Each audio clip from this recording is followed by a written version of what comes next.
আজকে খুব মজার একটা রেসিপি আমি শেয়ার করব। তো যে খাবারটা রান্না করব এটা আসলে যারা ব্যাচেলর থাকেন কিংবা ফ্যামিলি বাসা থেকে দূরে থাকেন তাদের জন্য খুব উপকারী।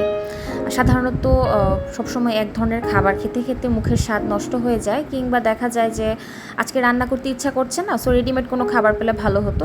তখন এই খাবারটা হাতের কাছে থাকলে আর তেমন কোনো চিন্তা থাকে না।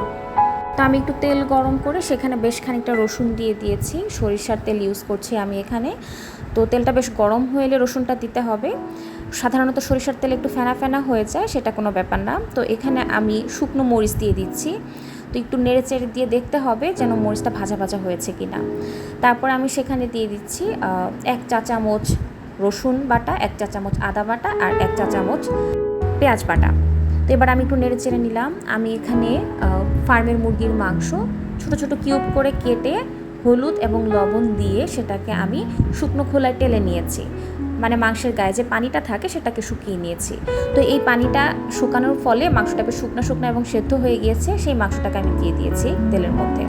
এবার আমি দিয়ে দিচ্ছি এখানে সরিষা বাটা। সরিষা অল্প একটু লবণ এবং কাঁচামরিচ দিয়ে ব্লেন্ড করে নিয়েছি। এখানে আমি কাঁচা আমের কিছুটা চাটনি বানিয়ে রেখেছিলাম ফ্রিজে, অল্প করে একটু দিয়ে দিলাম।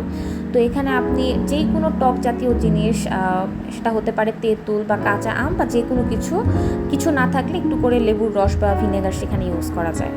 তো নেক্সট আমি লবণ দিয়ে দিচ্ছি পাপরিকা বা শুকনো মরিচ তেলে গুঁড়ো করে নিয়েছি, সেটা 1 চা চামচের মতো। এবার দিয়ে দিচ্ছি অল্প একটু গোলমরিচ গুঁড়া। এখন আমি অন্যান্য শুকনো গুঁড়ো মশলাগুলো দিয়ে দিচ্ছি 1 চা চামচের মতো হলুদ গুঁড়ো। এরপর দিয়ে দিব 1 চা চামচের মতো ধনিয়া গুঁড়ো। এখন দিয়ে দিচ্ছি 1/2 চা চামচের মতো জিরে গুঁড়ো। দিয়ে দিচ্ছি 1.5 চা চামচের মতো গরম মশলার গুঁড়ো। এ সময় আগুনের আঁচটা কমিয়ে রাখতে হবে যেন শুকনো গুঁড়ো মশলাগুলো পুড়ে না যায়। পুড়ে গেলে খাবারটা তেতো হয়ে যাবে।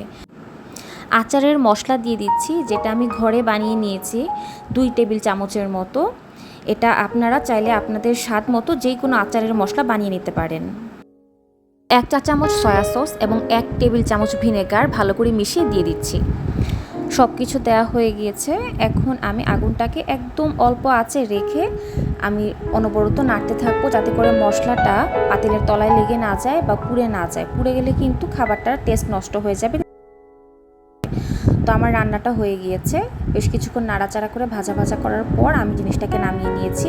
একদমই যেন কোনো পানি না থাকে, তেলটা উপরে উপরে উঠে আসলে বুঝবেন যে আপনার রান্নাটা হয়ে গিয়েছে।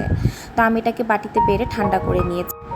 যারা সাধারণত ফার্মের মুরগি খেতে পছন্দ করেন না, তারাও এই রেসিপিটা একবার খেয়ে ট্রাই করে দেখবেন। আমি গরম ভাতের সাথে অল্প কয়েক চামচ এই মাংসটা বেড়ে নিয়েছি।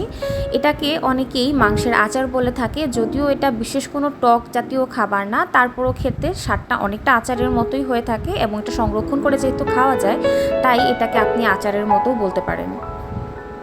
তো এভাবে মাংস রান্না করলে এখানে কোনো পানি থাকে না। সেই ক্ষেত্রে এটাকে কাচের বয়ামে চাইলে 2 থেকে 3 সপ্তাহ পর্যন্ত ফ্রিজের বাইরে সংরক্ষণ করা যায়। আর এর যে ঝোল রয়েছে, এটা চাইলে আপনারা মুড়ি মাখা বা চানাচুর মাখাতে ব্যবহার করতে পারেন। আর এই মাংসটা একবার এভাবে খেয়ে দেখবেন, অত্যন্ত সুস্বাদু এবং আপনার মুখে এটা রুচি ফিরিয়ে আনবে। যেদিন আপনার খেতে ভালো লাগবে না, এই খাবারটা একদিন অবশ্যই ট্রাই করে দেখবেন। ধন্যবাদ সবাইকে।